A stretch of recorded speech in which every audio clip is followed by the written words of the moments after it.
Você tá na sala de aula, de boa, assistindo a matéria, quando de repente o seu professor ataca a fé católica. O que fazer nesse momento?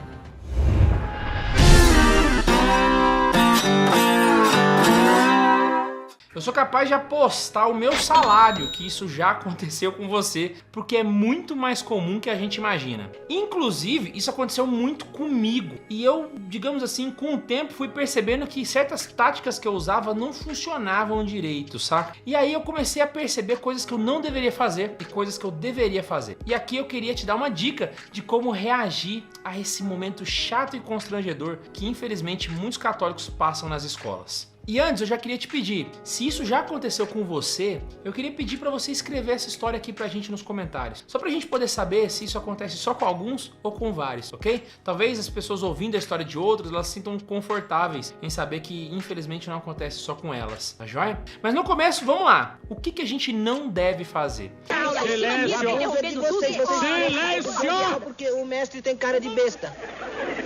Olha, eu descobri que nesse tempo que a pior coisa que a gente pode fazer é se estressar nesse instante. Se a gente agir com muita rispidez, a gente corre o risco de virar chacota na turma e causar o efeito reverso. Eu sei que o efeito principal que a gente quer é defender a fé católica. Isso é louvável, mas a gente tem que lembrar que as pessoas que estão ali atacando a igreja ainda são filhos de Deus e também são objetos da misericórdia do Senhor. Então a gente precisa agir com misericórdia com elas. Isso não significa que a gente tem que cruzar os braços e deixar as coisas acontecerem, mas significa que ao defender a fé, a gente também tem que lembrar que a gente não pode perder a alma delas. Eu já falei isso em alguns vídeos lá pra trás e é meio difícil para algumas pessoas entenderem, mas eu explico mais uma vez se for necessário. É muito difícil pra gente saber lidar em que momento a gente perde uma alma para defender a fé ou faz o inverso. E pra falar a verdade, a maturidade na fé consiste também nisso, em saber dosar as duas coisas. E muitas vezes a gente precisa abrir mão de algumas coisas para salvar uma alma, por mais estranho que isso pareça. Nesse caso, também vale usar a estratégia certa para a gente conseguir defender a fé e ao mesmo tempo não perder as almas das pessoas que estão ali, nem do professor e nem dos alunos. É que todo mundo quer aborrecer o senhor e quer fazer o senhor de besta. E eu fico com muita raiva disso, porque o senhor não tem nada de besta, apesar da cara. Afinal de contas, a função única e exclusiva da igreja é evangelizar. Tudo na igreja existe para isso. Os sacramentos, os padres, a comunidade, a igreja física, tudo existe para evangelizar. Até o botão da batina do padre, são 33 para você lembrar a idade de Jesus Cristo. Eu tô passada, chocada. Meu Deus. Você vê o tanto que a igreja está preocupada com isso, evangelizar. E é nesse momento que a gente tem que reagir rápido, mas também com delicadeza. Como que eu vou defender a fé e não perder as almas? E aí eu queria te contar uma história que aconteceu comigo quando eu estava no cursinho, preparando para entrar na faculdade. Eu passei por isso praticamente o meu ensino médio inteiro, o cursinho e também durante a faculdade. Então saiba que não vai cessar tão rápido assim. E no cursinho aconteceu um fato muito curioso. Senta que lá vem a história. Eu tinha um professor de história que ele literalmente odiava a igreja católica com todas as forças do coração dele. Ele fazia questão de a cada aula encher o saco da igreja. Por mais que o assunto não tivesse nada a ver com a igreja, ele tava lá para destilar o seu ódio. Sei lá, talvez algum trauma que ele teve na vida ou simplesmente porque ele teve outros péssimos professores na vida dele. E ele também não se preocupava se isso ofendia quem fosse da fé católica, porque parece que pro mundo moderno o católico não tem coração, ele você pode ofender que tá de boa. Infelizmente as pessoas pensam assim da gente, sabe? E teve uma vez que ele, dando a aula sobre o Império Romano, ele falou que a Igreja Católica tinha copiado o conceito de Santíssima Trindade da religião pagã romana. Os romanos, eles tinham mais ou menos 3 deuses, se eu não me engano, era Júpiter e mais 2, e ele disse que a Igreja Católica tinha copiado isso de lá. Logo, a Igreja Católica estava usando de meios para conquistar o poder, mesmo que para isso ela tivesse que mentir pro povo. Olha só que palhaçada. Essa gente inventa cada coisa. Nesse momento, eu levantei a mão e fiz uma pergunta. E a pergunta era mais ou menos a seguinte: professor, no Gênesis nós identificamos Deus criando o mundo no plural. Em Gênesis 18 também tem a visita dos 3 anjos a Abraão, ao qual Abraão se refere a eles como Senhor, com letra maiúscula. Já seriam indícios de que existe uma trindade já no Antigo Testamento, prefigurada ali, só não havia sido revelada. Como que a igreja conseguiu inventar isso, puxando do Império Romano, sendo que mais de 1000 anos antes já havia esses relatos na escritura judaica? Foi esse silêncio que pairou na sala. Obviamente o professor não ficou nada feliz comigo, inclusive foi até muito ríspido comigo, mas infelizmente as coisas são assim, e me mandou para a diretoria. Quando eu cheguei lá, eu contei pro diretor o que tinha acontecido e havia uma regra na escola que era o seguinte: alunos de cursinho que são mandados para fora da sala são expulsos imediatamente. E morreu. Só que ao contar a história, o diretor realmente concordou comigo e concordou que não tinham condições de me mandar embora do cursinho. Então me mandou esperar na sala dele até que a próxima aula começasse. Se liga no que aconteceu. O professor ele fez um ataque à igreja e aquele ataque pode gerar na cabeça das pessoas um pensamento errado com relação à igreja. Que a igreja fosse, sei lá, uma farsante ou, sei lá, uma falcatrua teológica para dominar as pessoas. Cérebro, o que vamos fazer amanhã à noite? A mesma coisa que fazemos todas as noites, Pink. Tentar conquistar o mundo.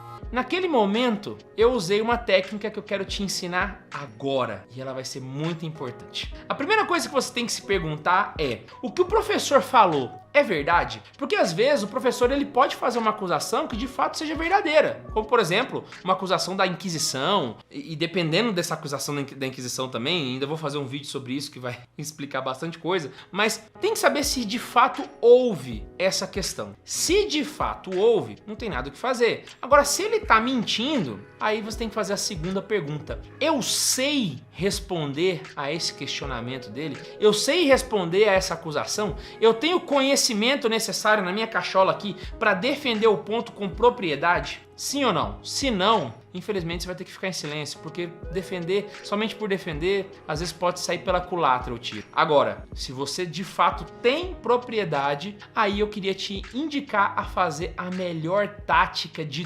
todas. E para mim, a mais eficiente. Faça uma bela de uma pergunta. Por quê? Porque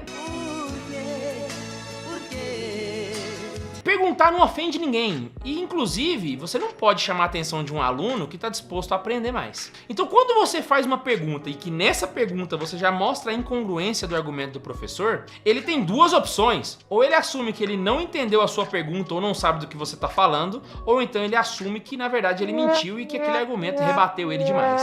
Nesse momento, a turma vai começar a colocar em xeque: peraí, se o professor fez essa acusação, mas esse argumento tá bom? Peraí. E aí as pessoas começam a ficar um pouco mais indagantes com relação à fé católica e com relação ao que o professor disse. Nesse ponto, você consegue quebrar nas pessoas aquela oratória que tinha sido montada na cabeça dela. Por quê?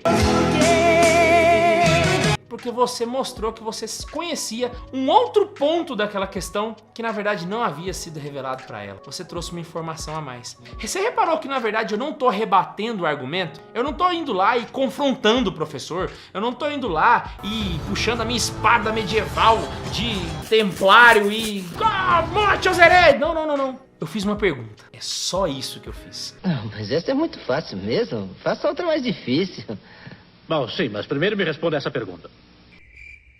E perguntar não pode ser motivo de punição para um aluno. Então, quando eu fiz a pergunta pro professor, eu lembro até hoje que ele virou e falou assim: entenda que eu estou aqui para dar aulas de história e não de teologia. Só que ele falou de maneira bem ríspida para mim. E aí foi a hora que eu não aguentei e eu acho que eu extrapolei um pouquinho. Porque eu virei e falei assim: então não seria interessante o senhor dar aulas de história e não tocar em assuntos de teologia?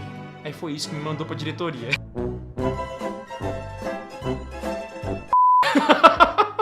E eu não te indico fazer isso, mas sempre faça boas perguntas, porque isso vai de fato fazer com que a turma repense pontos relacionados à igreja. Outra coisa que pode acontecer também é ele te pedir para fazer um trabalho onde esse trabalho fale mal da igreja. Suponha que no trabalho de escola ele queira que você pesquise sobre, sei lá, a Inquisição. Tô dando um exemplo aqui, certo? O que você faz? pesquise muito, mas excessivamente sobre a Inquisição, a ponto de você dominar o assunto com as melhores referências bibliográficas que você encontrar na sua vida. Eu tô falando pra você apelar mesmo e ir lá na fonte da fonte da fonte e achar os pontos do jeitinho que a verdade mesmo aconteceu. E eu não tô falando pra você forçar a barra pra defender a igreja, não. Eu tô falando pra você encontrar a verdade mesmo, ir lá a fundo, pesquisar números, quantas pessoas morreram, quantas pessoas por mês, pá,